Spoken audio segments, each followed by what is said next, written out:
नीरू का बेटा फौज में बड़ी पोस्ट पर था। वो हमेशा तैनाती में बाहर रहता। घर में अकेली नीरू बोरियत महसूस करती थी। नीरू की सहेलियों ने उसे सलाह दी कि वो अपने बेटे की शादी करवा दे। बहू के आ जाने से सब ठीक हो जाएगा। बेटा अपार, तू तो फौज में रहता है, मुझे घर में अकेलापन काटने को दौड़ता है। तू एक काम कर बेटा, शादी कर ले, फिर बहू के साथ मैं घर में आराम से रहूंगी। क्या माँ, मैं जब तक मेजर नहीं बन जाता शादी नहीं करूंगा। तुम कहीं घूमने जाया करो, लेकिन शादी की बात मत करो।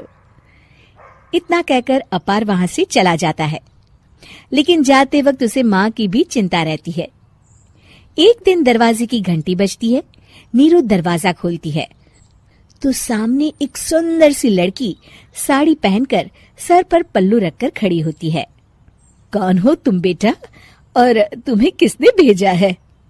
मेरा नाम कंचन है और मैं आपके बेटे अपार की बीवी और आपकी बहू हूँ।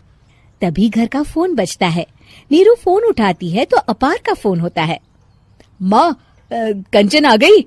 वो आपकी बहू है माँ, और मैंने उससे शादी कर ली है। आप अकेली रहती हैं तो मैंने आपके लिए शादी कर ली माँ। अच्छा बेटा, बहू तो आ गई, बहुत सुंदर है। अब ना मैं आराम से घर में खुश रहूंगी। इतना कहकर नीरू जैसे ही कंचन की तरफ देखती है, वो उसके पैर छूती है। नीरू कंचन को आशीर्वाद देकर गले लगा लेती है। अगली सुबह नीरू सोकर उठती है तो अरे, सारा घर कितना चमक रहा है। इतनी सुबह घर का सारा काम किसने किया? तभी कंचन हाथ में स्वादिष्ट नाश्ता और चाय लेकर आती है और टिपॉय पर रखकर कंचन के पैर छूती है। बहू को देखकर नीरू काफी खुश हो जाती है। वो कंचन से कहती है, कंचन बेटा, आज मेरे घर में किटी पार्टी है। तुम मेरी सहेलियों के लिए कुछ अच्छा बना लेना। माँ, मुझे अच्छा बनाना नहीं आता, आप बता दीजिए, मैं बना दूंगी। अरे मैं भी तो नहीं जानती। ऐसा कर, शाम को इटालियन खाना, सी फूड और हाँ, चाइनीज खाना बना लेना, ठीक है? कंचन नीरू की बात सुनकर खुश हो जाती है। हाँ माँ, मैं तो ये सब बना सकती हूँ, आप चिंता ना करें। शाम को नीरू की सहेलियां आती हैं, जहाँ कंचन अकेले बनाए स्वादिष्ट खाना बनाकर खिलाती है। वो सारी सफाई कर सबको खुश कर देती है। कंचन अंदर किचन में जाती है कि तभी नीरू की सहेली बोल पड़ती है। अरे नीरू, तेरी बहू तो बड़ी परफेक्ट है, तेरी हर बात मानती है और सारा काम भी अकेले करती है, तुझे शिकायत का मौका भी नहीं देती।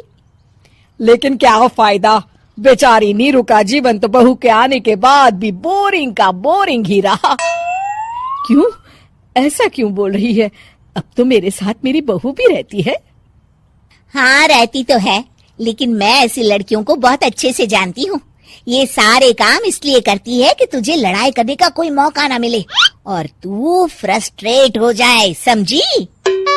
नीरू भोली सूरत बनाकर कहती है, नहीं, मैं नहीं समझी।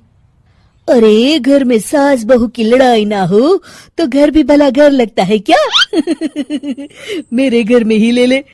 सुबह से बहू के साथ लड़ाई में इतनी चहल पहल रहती है कि मन हमारा भी लगा रहता है और पड़ोसियों का भी। नीरू मन में सोचती है, बात तो सही है। अगर ये मेरी शिकायत के बिना ही हर काम कर देगी तो मैं क्या करूंगी?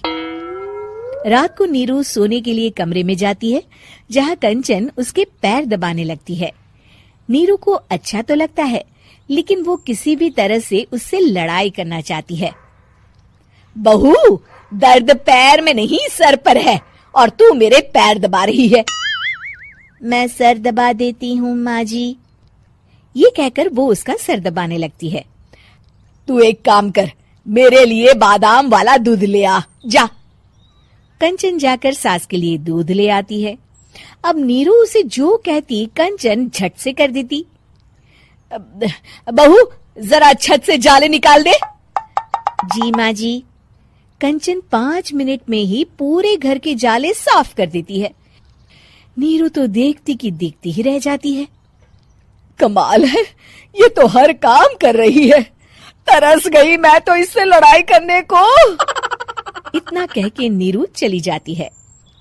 नीरू को एक दिन कंचन पर इतना गुस्सा आता है कि वो सोच लेती है आज तो उससे लड़कर ही रहेगी। मौका देखकर नीरू कंचन को पैर से लंगड़ी देकर गिरा देती है, जिसके बाद जो होता है नीरू को विश्वास ही नहीं होता।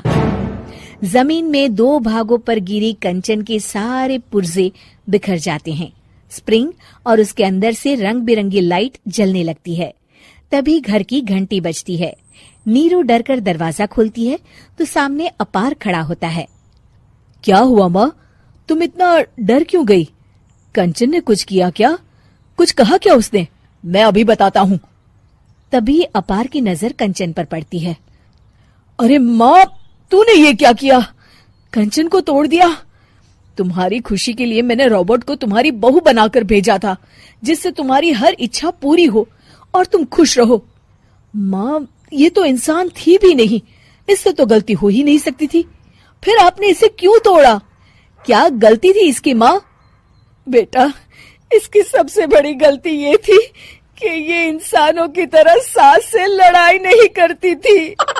अपार माँ की बात सुनकर है